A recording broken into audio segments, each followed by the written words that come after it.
Ayan, sa mapagpalang tanghali po sa atin ngayon. At ito nga po, nandito na tayo sa Daet. So ayan, nandito na tayo sa Daet at kararating lang natin kagabi. Medyo late na po tayong dumating. So isang mapagpalang tanghali po ng Friday. May 16 na. Ako, May 16 na. Malapit ng ating birthday. So ngayon guys, ito umikot muna kami ni Red kasi mga kailangan po namin. Nasira yung aming gate, ay yung padlock ng gate, kaya bumili na muna ng padlock at mga kailangan gawin ay nagligpit muna kami syempre, no? Nagligpit muna kami sa bahay, mga dala na namin, ibinaba rin namin. So mamaya dadali natin ito yung mga box, ayan no guys, oh. Ito yung mga 3 box po yan. 3 box po yan na pinadala ni syempre ni Nanay Marilyn Milante, thank you so much. Ayan, at ibibigay natin to sa mga nangangailangan. Ito po ay mga paayuda. Ayan o, mga paayudang box po yan. Ayan, so i-ano natin, i-endorse din natin kay Kalingap Dan. At dadalhin natin doon mamaya kila Kuya Brooks. Inuna lang po namin muna yung mga kailangan gawin. At kararating lang namin kagabi. Medyo na late tayo kagabi. Puro labahin na yung damit natin. Oo, puro labahin na yung mga damit namin. Wala na kayong malinis sa damit. At kagabi ay late na kami nakadating, mga 9:30 na po kami nakadating kagabi, magte-10 na yata yun kasi sobrang na-traffic po kami dahil ilang bayan yung nadaanan nating may piyesta. Ayun. No? Dami pa lang may piyesta ngayon, no? Lopez. Oh, Gumaka Lopez, tapos yung sa bandang dulo dito sa may Pagbilao, meron din kami nadaanan na nagsa-Santa Cruzan. Santa Cruzan, no, 'di ba? Santa Cruzan tawag doon. Ayun, nagsa-Santa Cruzan. So, ang dami po naming nadaanan na sobrang traffic. Meron pa lang ngayon ay yung Pahiyas, no? Sa Lokban. Sa Lokban, Pahiyas Festival, ayun pa. No, doon kami unang na traffic sa Lokban. May Pahiyas Festival sila sa Lokban at sobrang traffic yung nadaanan talaga natin. Ang daming piyestang nagaganap pala ngayon pag Mayo. Mayroon pala umuwi pag Mayo. Nadadaan na may mga bayan na may mga piyesta. Santa Cruzan, sabay-sabay. So, late na late po kami kagabi nakadating. Kaya, late na rin kami nag-asikaso. At kaninang umaga lang kami nakapag-unload ng mga dala-dala namin. Kaya, yan. Thanks God at nakabalik po kami na maayos dito sa Daet. Friday po ngayon.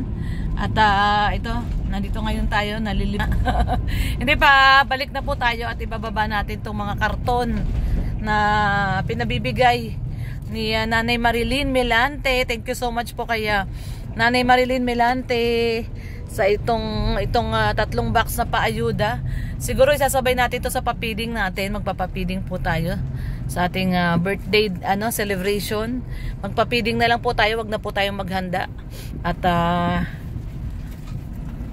At yun, mas maganda naman na magpakain na lang tayo ng mga bata at mga nangangailangan ng mas may makakain, no? Kaysa maganda po tayo.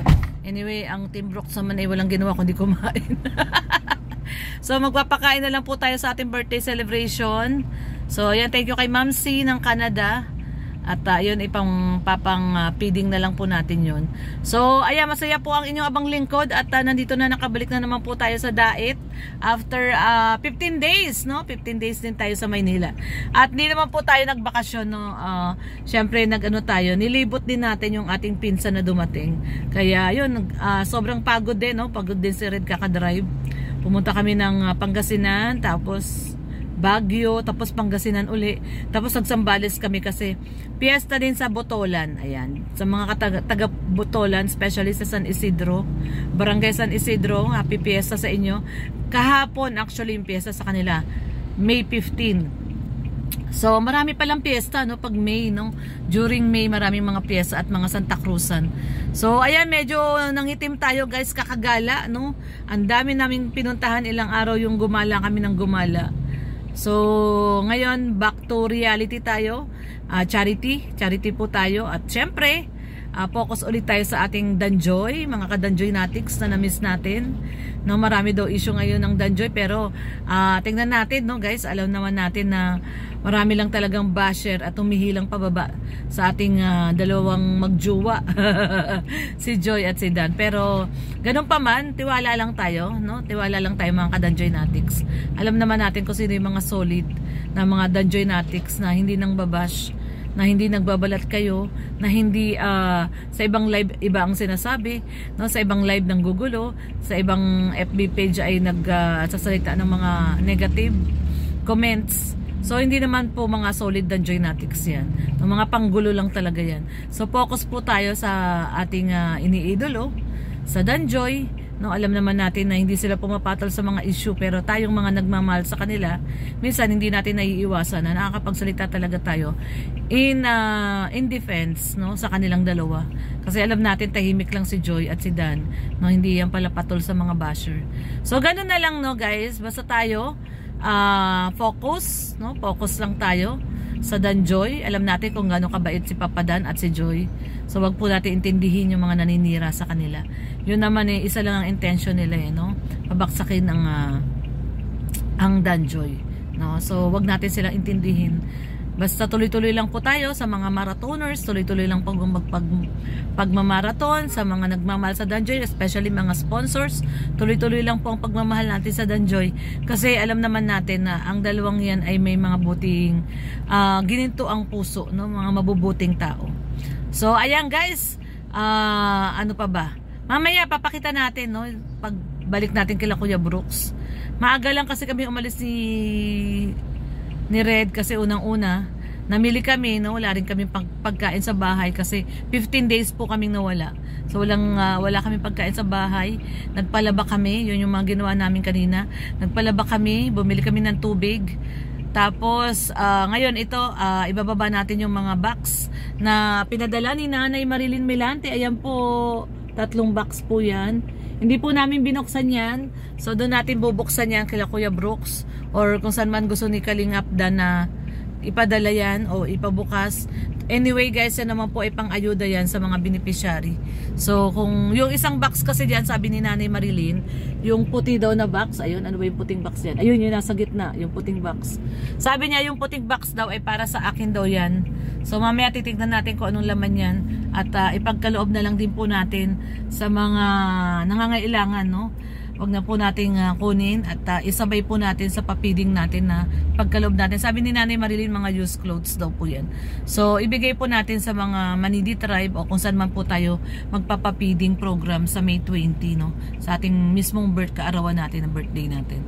So yun na lang, ganoon na lang po yung ating celebration. So yan guys, thank you so much at nakabalik na tayo sa Dait at sa mga nag-pray at mga nag-wish ng safe travel. Thank you so much.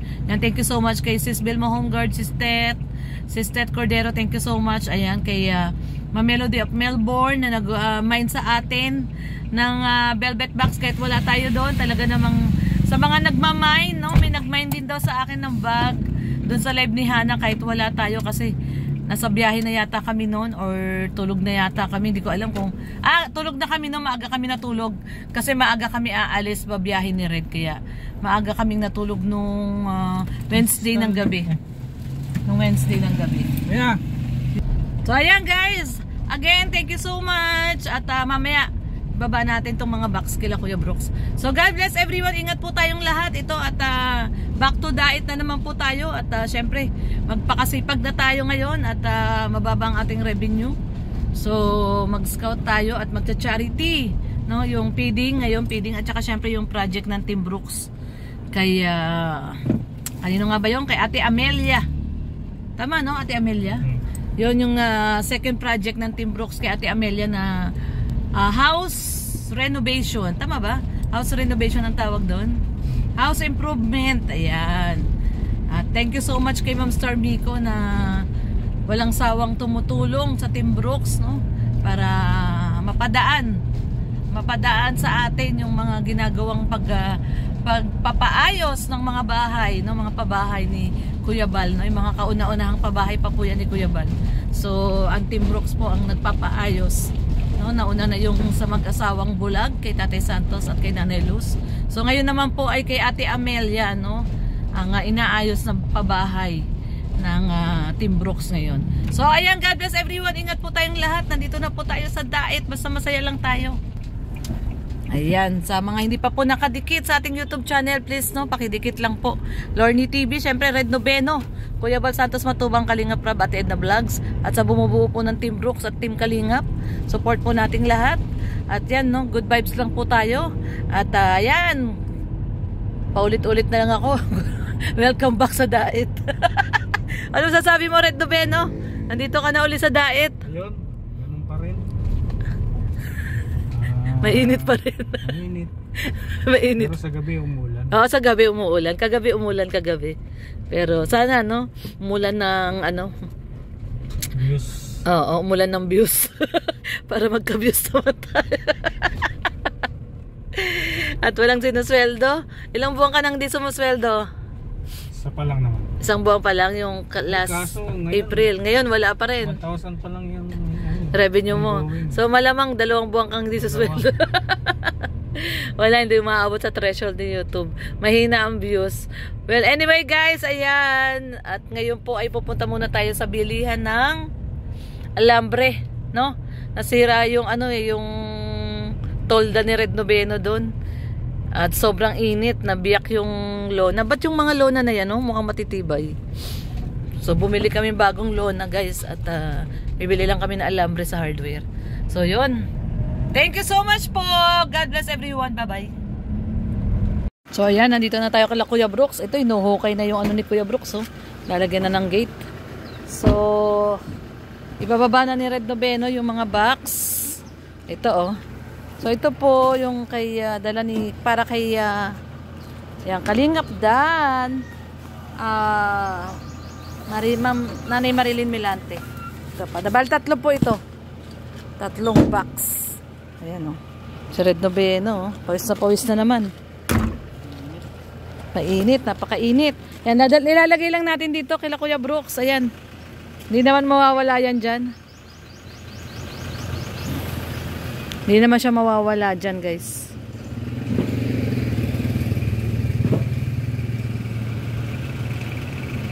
Napakainit, grabe. Init. Ayan. At maliligo na rin si Ace. At magbabakod kami doon sa lupa ni Papa Dan. So ayan na Nanay Marilyn. Dito daw po ilagay yung mga pinadala nyo pong box. Ayan o, dala-dala ni Red Noveno. Ayan o, 3 box. Wala sila Kuya Brooks dito. Nandun sila sa kay Ate Amelia. Kaya yan, dyan na lang muna. Hindi naman yan mawawala dyan. Bantay naman yung aso. Ayun. Ang lalim ng hukay ah. Nuhukay na yung ano. Popostihan na to. Lalagyan na ng gate. Wala akong damit. Sige.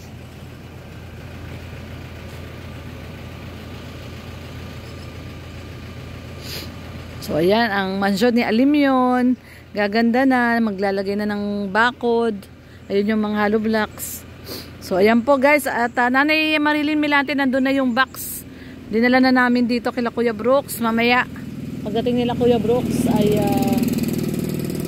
i-ano natin, titignan natin yung mga laman. Hindi po namin binuksan yan ni Red. Yan yun kung ano yung pinabigay ni Nanay Milante. Nanay Marilyn Milante, yun po yun. So ayan guys.